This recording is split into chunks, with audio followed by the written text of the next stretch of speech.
This is a story about a gigantic rescue operation. Once upon a time, there was a fleet of rescue ships that crisscrossed the great ocean because they had been told that many people were in peril out in the water. Some were clinging to driftwood, some had small rafts, others were just trying to stay afloat on their own strength. But all were in danger of hypothermia and drowning. It wasn't hard to find these people.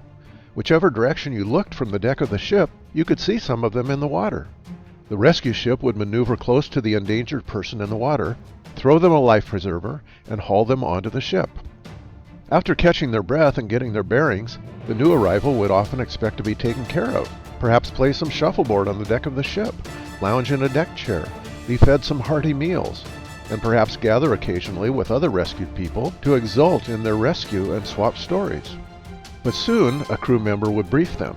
They would be told that this was part of a bigger rescue operation, in which rescued people were expected to become crew members, to receive instruction, training, inspiration, and yes, to gather regularly to celebrate their rescue and the safety they now enjoyed. They would learn specific skills to serve other crew members, and of course, to take turns pulling others out of the water. Someday, they were told, all the ships would gather in the harbor for a grand reunion. To some of the rescued, this sounded great, and they eagerly joined the life on board. Others, however, were not enthused about the prospect of education, training, serving others, and doing the work of pulling others out of the sea. Instead, they would inquire if there were a dinghy they could borrow to set off on their own, to see whether a better opportunity existed somewhere else.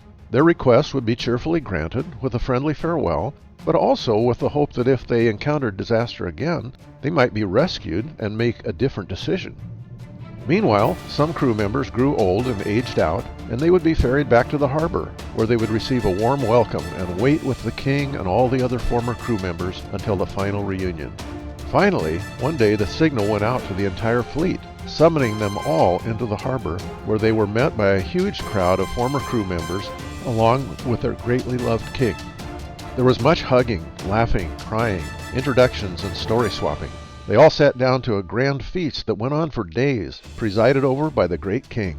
After that, they truly did live happily ever after, embarking on a great story that would go on forever, with each chapter being better than the one before.